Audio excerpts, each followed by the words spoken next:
The Baltimore Ravens just hit rock bottom. What we saw in Week 4 against the Kansas City Chiefs was more than just a bad game. It was a complete collapse of identity, leadership, and competitiveness. This wasn't just another regular season loss. It was a moment that peeled back the layers of this franchise and exposed a team that looks lost, fractured, and without a clear direction. From the sideline decisions to the post-game locker room, everything about the Ravens in that moment screamed dysfunction.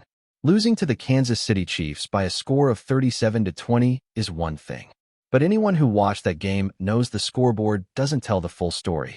The Ravens were outclassed in every phase of the game, physically, mentally, and emotionally. By the time the fourth quarter rolled around, it didn't even feel like a contest anymore. And what's even more concerning is that some of the biggest names in that locker room, the guys who were supposed to be the heart and soul of the team, were nowhere to be found when it came time to face the music. According to a post-game report, some of the team's key leaders didn't stick around to answer questions. Now look, injuries happen. And there's a team policy that says media can't approach players who got hurt during the game. That's fair. But here's where it gets shady. Reports say that even the players who weren't injured, guys like Zay Flowers, were also quick to leave without speaking to the press. Then you have someone like Roquan Smith, widely viewed as a tone setter for this defense, already out the door before reporters even made it back to the locker room.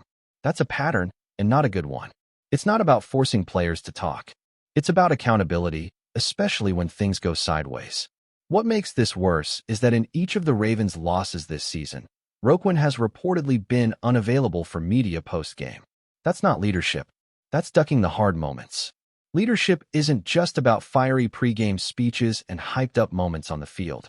It's about standing in front of the cameras and taking ownership when everything falls apart. That's when a locker room looks to its veterans for direction. And right now, the message being sent is one of silence and avoidance. Meanwhile, it was rookies and fringe players like Malachi Starks and Tavius Robinson left behind to speak on behalf of the team.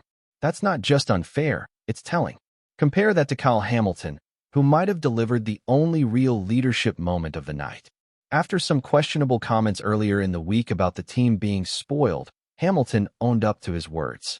He faced the press, clarified his message, and held himself accountable. That's what being a leader is about, not just when you win, but especially when you lose. If only the rest of the defensive core showed that same maturity, maybe the tone of this team would feel different right now. Instead, what we're seeing is a locker room that looks and feels divided.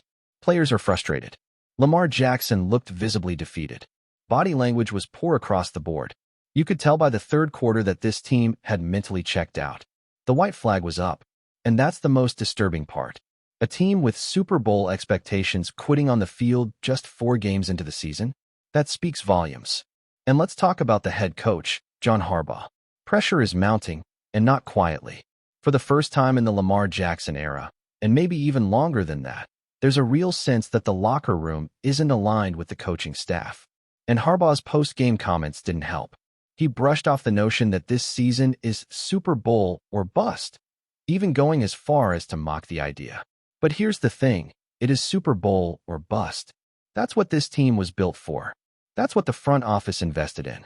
That's what fans were led to believe. You can't build this roster, extend Lamar Jackson, bring in veterans like Derrick Henry, and then say the goal is anything less than a championship. And if Harbaugh doesn't understand that, or if he does and simply refuses to acknowledge it, then maybe the message is getting stale. Maybe, just maybe, this team has tuned him out. And let's be real, the longer you watch this version of the Ravens, the more you start to wonder if Harbaugh's message just doesn't resonate anymore. This isn't the same team from 2012.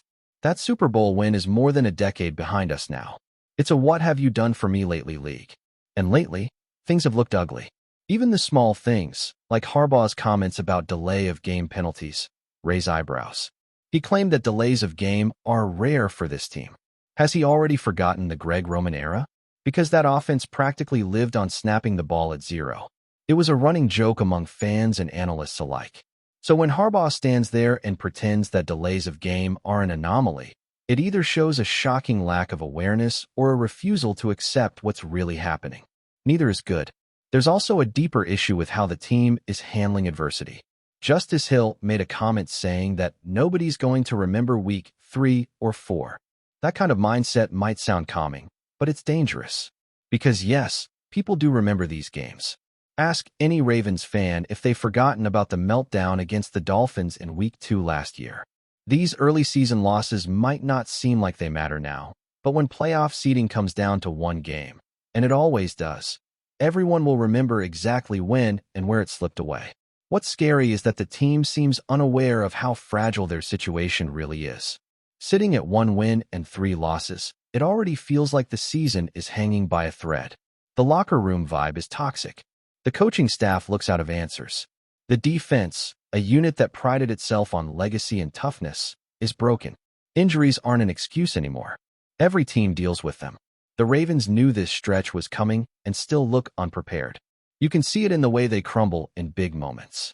Delay of game, intentional grounding, poor red zone execution. It's the same mistakes over and over again. There's no growth, no identity, just a team that looks like it's waiting for something to magically fix itself. The Chiefs were up by 3 scores and still pulling every lever to stay aggressive. The Ravens, meanwhile, looked like they were trying to make it to the final whistle without getting embarrassed even more. That's not a championship mentality. Right now, it feels like the foundation of the Ravens is cracking and the pressure is falling squarely on the shoulders of John Harbaugh. For years, Harbaugh has been the face of consistency in Baltimore, a coach known for player development, locker room culture, and postseason grit. But in this moment, none of that matters. What matters is results. And the results have been trending in the wrong direction. When you look at the past few years under Harbaugh, it's a pattern of coming up short. No AFC championship appearances in the Lamar Jackson era. No real playoff run since that 2012 Super Bowl. What once looked like a well-oiled, tough-nosed franchise is now a team that seems to unravel under pressure. That's not just about scheme or talent. That's about culture. That's about leadership. And it all circles back to the head coach. There's no way around it. Harbaugh's seat is getting hotter by the day, and it's not just fans calling for change anymore. The mood has shifted across the league, and people inside and outside the organization are starting to wonder if Harbaugh is still the right man for the job. The locker room doesn't look connected. The messages are mixed. The excuses are piling up. And when you hear the same lines every week, "We just need to execute better, we'll get it cleaned up, we'll be ready next week," it stops sounding like leadership and starts sounding like noise. That's the dangerous part. When your coach keeps repeating the same mantras after every bad loss, the players stop listening. The fans stop believing. The accountability vanishes. And this isn't just about 1 or 2 bad games. This is about a series of warning signs that have been flashing for a while now. It's about blown leads, mental errors, poor game management, and the inability to get the best out of your star quarterback. What's even more troubling is the inconsistency in the Ravens' identity. They don't know who they are. 1 week, they try to air it out. The next, they lean on the run. Then they abandon the run in a game where they're averaging nearly 10 yards a carry. That's not game plan versatility. That's confusion. That's poor situational awareness. It's the kind of decision-making that leaves fans scratching their heads and players wondering what the plan really is. And again, that comes down to coaching. The defensive side of the ball has been even more disastrous.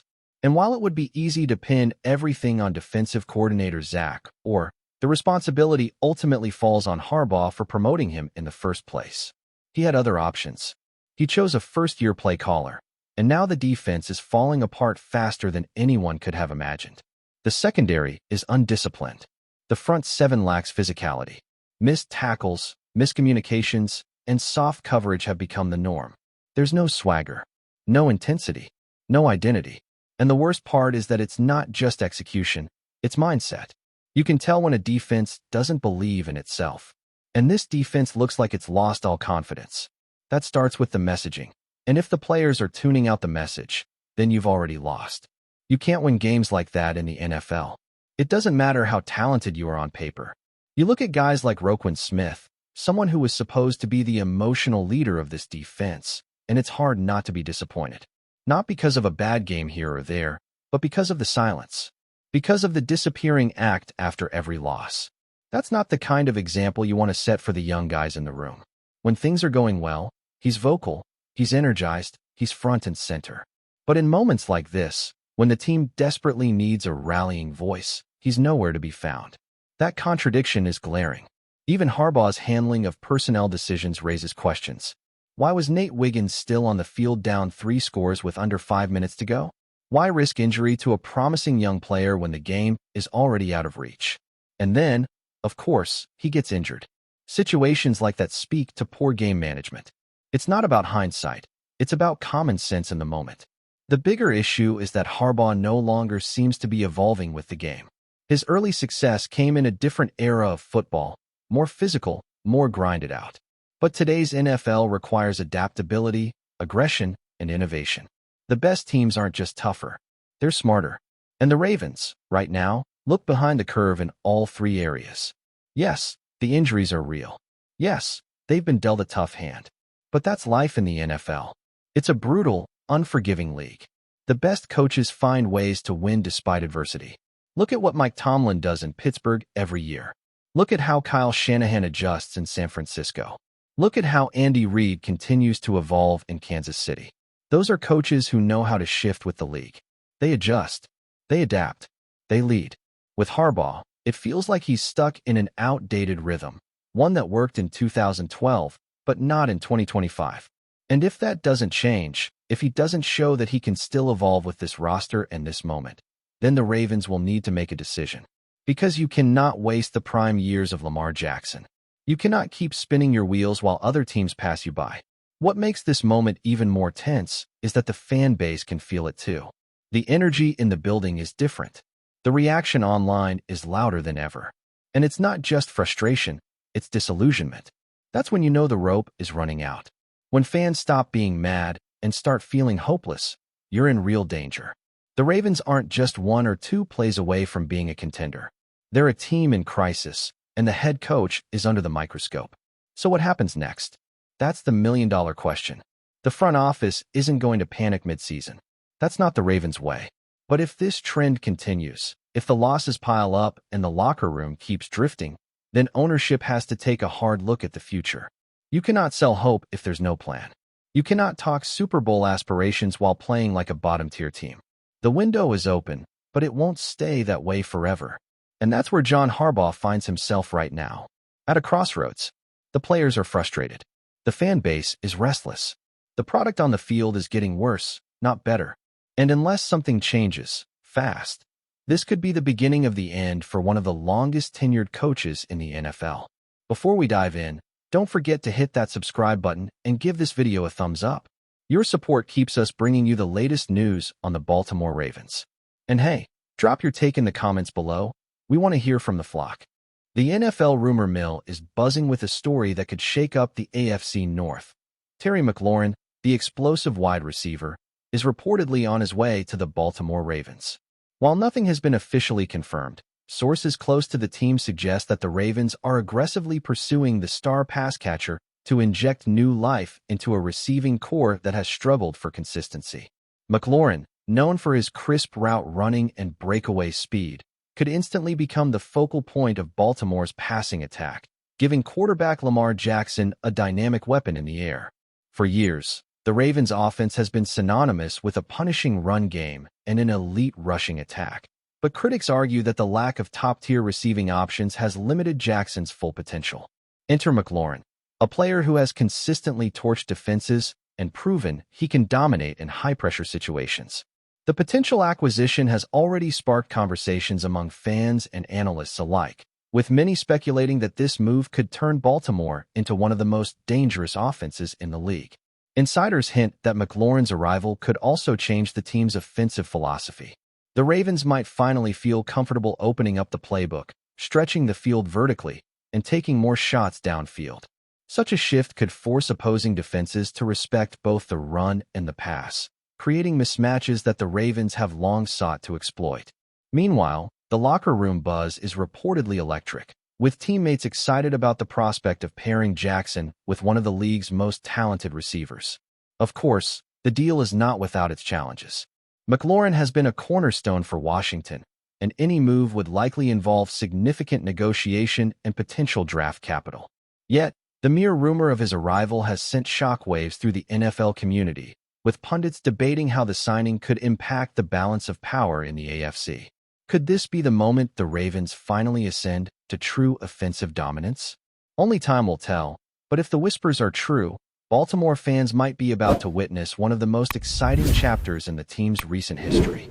That's it for this update. If you enjoyed the video and want to stay in the loop with exclusive news on our Baltimore Ravens, make sure to subscribe and hit that like button. We'd love to hear what the flock thinks. Drop your thoughts in the comments. See you in the next one.